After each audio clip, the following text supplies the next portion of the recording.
students it? can go through here, they can identify their emotions, how they're feeling. They can use some fidgets if they're a student that regulates with sensory items. There's places for them to journal. There's also different breathing techniques, so some different ways to kind of calm yourself breathing. There's also a breathing poster in Chillville too, so that students can practice doing some breathing to calm their heart rate down and open their lungs. And also, if they are a sensory kid, there's so many different sensory items that students can use, and just to kind of help them calm themselves down. Would a student be in here kind of solitary or with a teacher? So they would only be in here with, because part of the reason of being in here is providing instruction. Right. So a student would never be in here by themselves. Right. They would only be here with somebody who is walking them through the regulation processes or helping them, repair some harm that had been done in a classroom earlier, or talking through a problem-solving situation. So Okay. is that what you said? Okay, good to go. Okay. So when you talk about zones of regulation, a lot of our buildings are using this. It's real simple communication. If we're in the green zone, we're feeling like we're ready to learn. This is the learning ready zone. If we're in the yellow zone, it means we're maybe a little bit stressed, a little bit triggered, a little bit something that we're just kind of a little bit amped up. And then the red zone is when we're really upset and we are definitely not learning there.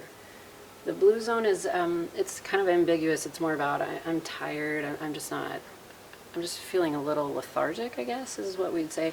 And then a lot of the schools then kind of associate those with the inside out characters, so kids could kind of relate to these. So when we talk about if you're in the green zone, here's what you're ready to do. If in the yellow zone, here's some things that you might want to do so that you don't get escalated in the red zone.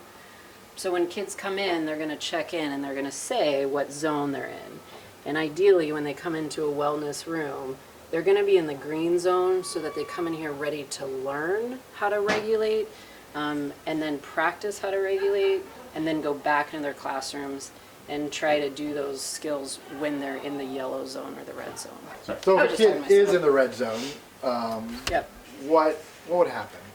Well, we are trying to empower teachers with some skills, on some regulation skills, on how to either maintain the rest of the class while the student is working on regulation. We do have student success coaches in the buildings, and we also have other support staff that can come in and assist a teacher if they need help with this regulation. The last thing we want to do is remove the student or remove the rest of the kids from the classroom, because that impedes education. But we do know that there are some students who cannot regulate with other people in the room, and we might have to have a situation where we remove the rest of the kids, we get this person regulated, and then we go back to learning. And part of that process is explaining to the rest of the class what just happened. Did that make you feel uncomfortable? What can we do next time? How can we build empathy for the student who is having a hard time regulating? Because we don't want to ostracize these kids who are missing these regulation skills. We want the rest of the class to say, oh, how can we help you when you're feeling this way or when you're acting this way?